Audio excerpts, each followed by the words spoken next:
Yo, what's going on, guys, and welcome back to another video. And in today's video, guys, we are going to be doing another review type video. It's been a while since I've done one of these, but we're going to be reviewing Ant-Man and the Wasp, Quantumania, or Ant-Man and the Wasp 3.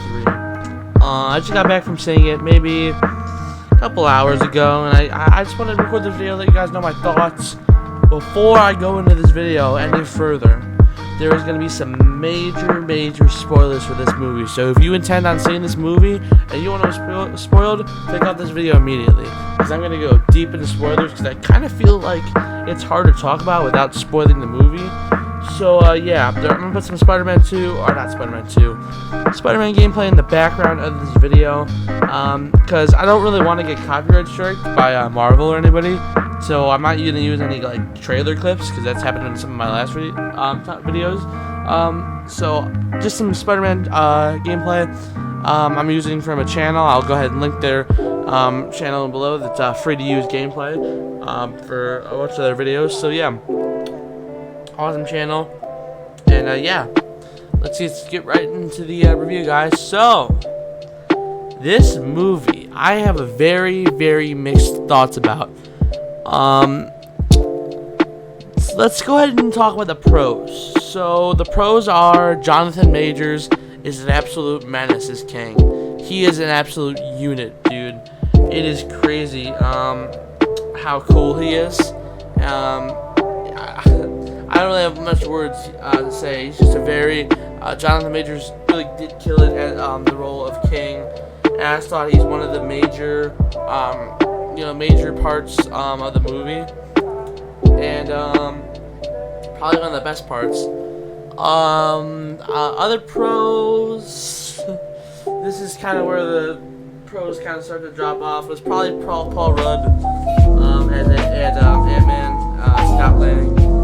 Yeah, I still liked him. I love Paul Rudd, and I loved him in Ant-Man 1, I liked him in Ant-Man 2, but he kind of seems like, I don't know, like, some of the characters in this movie don't really, like, do much. I don't know, it's kind of weird that I don't really want to go full on spoilers yet, but I kind of have to.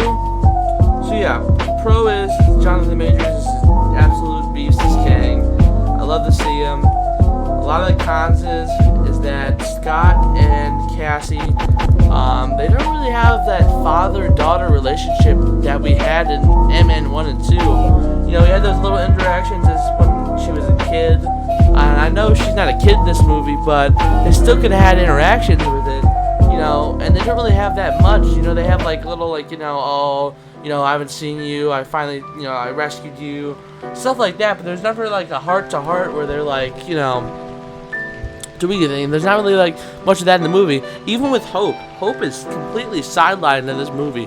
She's barely in it. Same with Janet and Hank.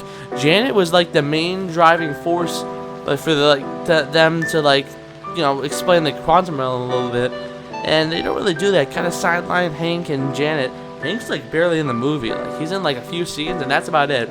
And a lot of these characters just don't interact. A huge con is MODOK. They did MODOK completely dirty. They've been setting up MODOK for I know a while, and this is how you do it.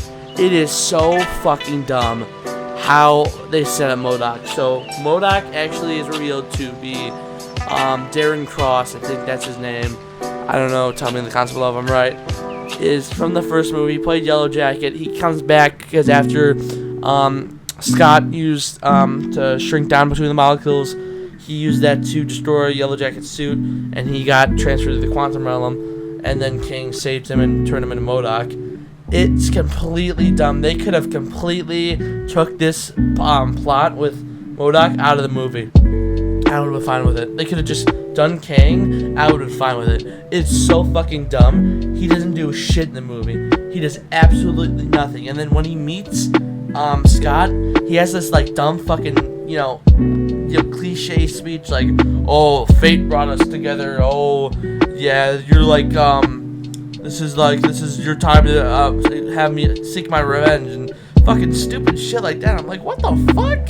And then of course he dies. it's pretty obvious that every single small Marvel villain will die at this point in any fucking movie. So I mean, he dies, of course, and it's like, it's fucking cringe, dude. He's like, "Oh, Scott, you're like a brother to me," even though they barely know each other. They've only met each other like twice. And he's like, "You're like a brother to me," and then he completely turns against Kang for no reason at all. He has no reason to trust Cassie or anybody, and he just completely says, "All right, fuck it, I'm a good guy now," and then he just dies. It's so dumb. I could make a whole video just talking about the fucking how stupid MODOK is, but I'm not, because that's gonna take forever. What else? The pacing. Oh my god, this movie's pacing's all over the place. It doesn't know what to do. This is kind of a problem I had with Ant-Man 2. Ant-Man 2's pacing was all over the place. It was like, oh, they had the Scott and everybody has lab, the bad guys have the lab. Scott has a lab, bad guys have a lab. It was back and forth, back and forth, back and forth. And then like the last 30 minutes of Ant-Man 2, it was so fucking boring, dude. I'm not gonna harp on it because I don't want this video to be too long. But god damn, dude, I don't really know which one's worse for me. Honestly, I think it could be 1, 2, 3. The order of the movies that came out. Ant-Man 1 is really, really good. I really suggest you guys just watch that. If you guys really want to see this movie, just wait till it comes out on Disney Plus. It'll be out on Disney Plus in a few months. So, if you're really like hot and horny for that shit to watch this shit, go ahead and waste your money. But you're getting fucked in the ass if you're wasting your damn money on this shit. So what else? Oh my god, I completely fucking forgot the main reason why I hate this movie so much. They fucking wasted Kang fucking terribly. They waste Kang's potential so much in this movie. He doesn't even get shown. He gets shown in the first scene, but it's a flashback. We don't actually get to see Kang until like an hour into the movie. And by that point, you know, I was like, all right, where's Kang? Where's Kang? It's leading up to Kang. Let's get to Kang. Because one of the big reasons I saw this movie is because I want to see Kang. You know, I like Kang and Loki. I really enjoyed Loki. And I was like, hey, we're going to get to see Kang. I think it's going to be cool. And we get Kang. And of course, he fucking does a good job in the scenes he's in. We get to the end of the movie. He fucking dies. No joke. He fucking dies. I was so pissed. I was like, please, in the post-credit scene, please have him survive somehow. Nope.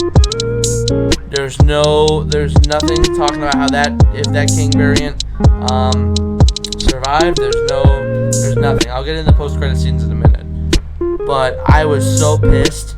If you think about it, this movie has no reason to happen.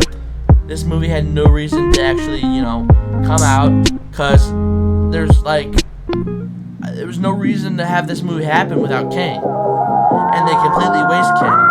So it's almost like there was no reason for this movie to even happen in the first place. Because nothing else happened. Nothing really even happened. The plot's super dumb. Cassie makes the machine and they get sucked down there.